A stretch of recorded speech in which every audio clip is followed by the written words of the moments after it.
Nosotros a esta hora vamos a continuar con nuestra cobertura de la audiencia de hoy, miércoles 18 de febrero. En el juicio que se le sigue a Alberto Fujimori, César Nakazaki continúa presentando sus alegatos finales. Escuchemos. Habiendo terminado con los aspectos generales de la defensa técnica del presidente Fujimori, entramos a un tercer capítulo del alegato, que lo hemos denominado las violaciones al debido proceso durante la persecución penal a la que fue sometida nuestro patrocinado, que se dieron tanto a nivel del antejuicio como de la instrucción, obviamente no a nivel de este juicio oral, que hasta este momento es impecable. ¿Cuál es el objeto de este tema? ¿Por qué queremos establecer en juicio oral, en sede de juicio oral, las violaciones que se dieron en el antejuicio, reitero, y en la fase de instrucción? Porque las partes acusadoras han ofrecido como prueba de cargo muchos actos de investigación que se produjeron tanto en el proceso constitucional de antejuicio como en el procedimiento preliminar judicial. Y frente a esas pretensiones probatorias de las partes acusadoras, nosotros hemos formulado decenas de cuestiones probatorias con relación a la admisibilidad o a la eficacia probatoria de las mismas. Entonces, como argumento general, que luego retomaremos en el examen individual de la prueba de cargo, es que señalamos, reitero, las violaciones al debido proceso en el antejuicio y en la instrucción, repito, con la exclusiva función de reforzar las cuestiones probatorias formuladas por la defensa.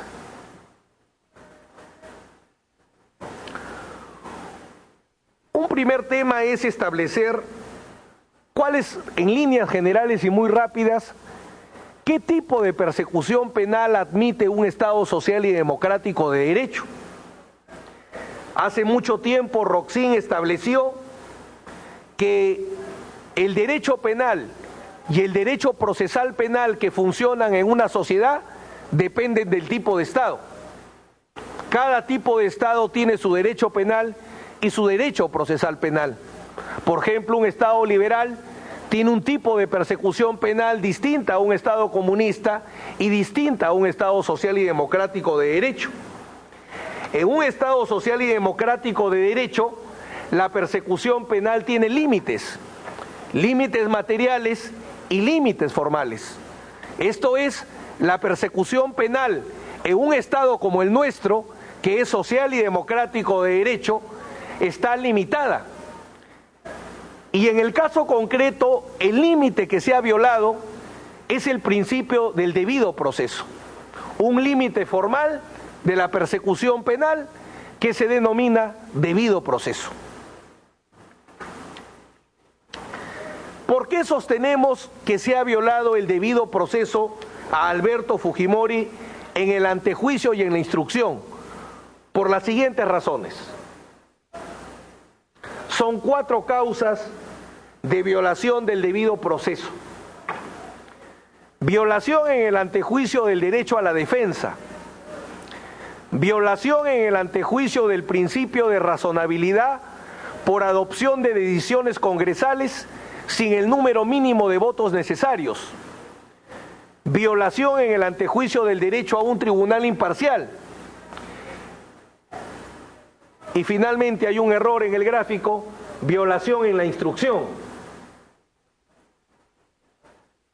Repito, las 3 primeras violaciones a nivel del antejuicio: violación del derecho a la defensa, al principio de razonabilidad, al tribunal imparcial, y finalmente la 4ª violación se da a nivel de la instrucción, donde sostenemos se violó el derecho a la defensa de nuestro patrocinado.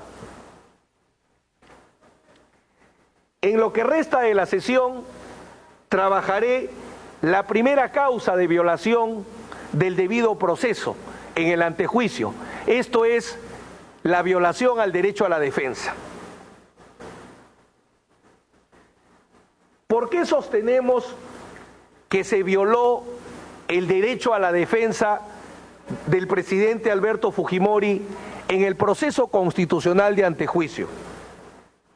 Una sola razón: no tuvo la asistencia de abogado defensor. Sostenemos, repito, y esa es la posición de la defensa, que en el antejuicio, al no haber gozado de asistencia legal, el antejuicio, por tanto, resulta celebrado con clara violación de la garantía de la defensa procesal.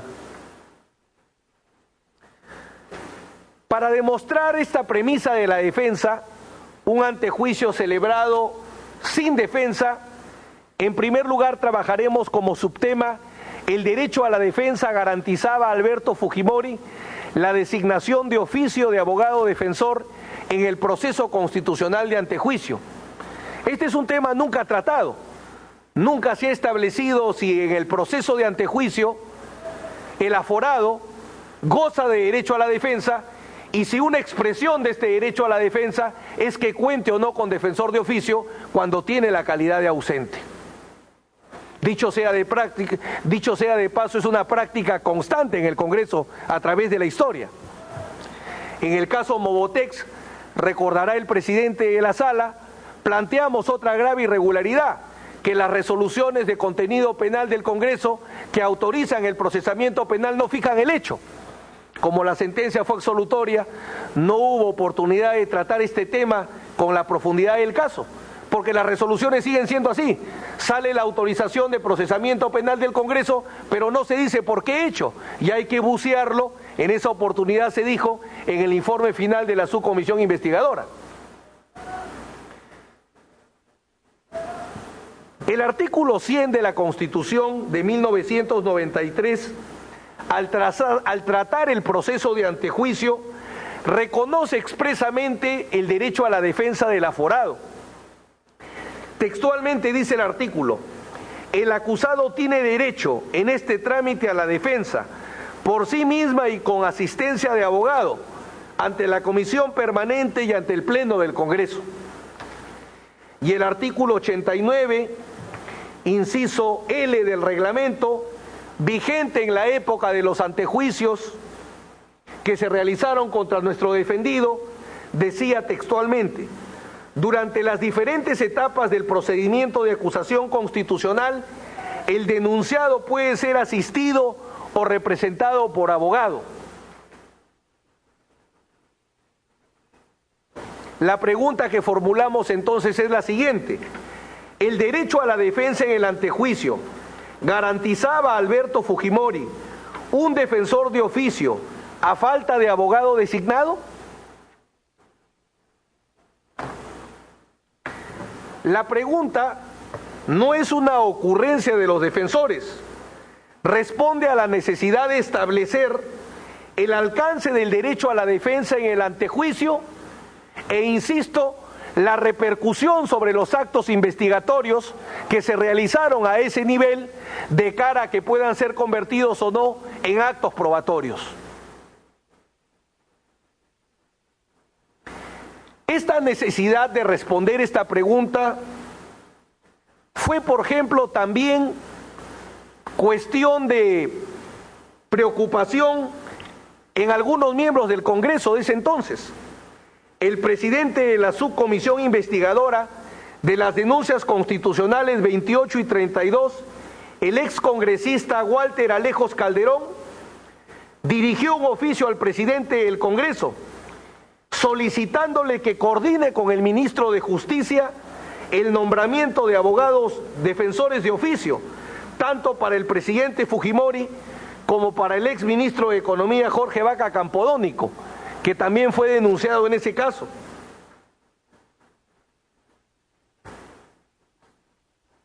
Expresamente, en ese oficio se dice que había que salvaguardar el derecho a la defensa que le asiste a todas las personas, y por eso insistía el congresista que debía coordinarse con el Ministerio de Justicia para que nombre defensores de oficio.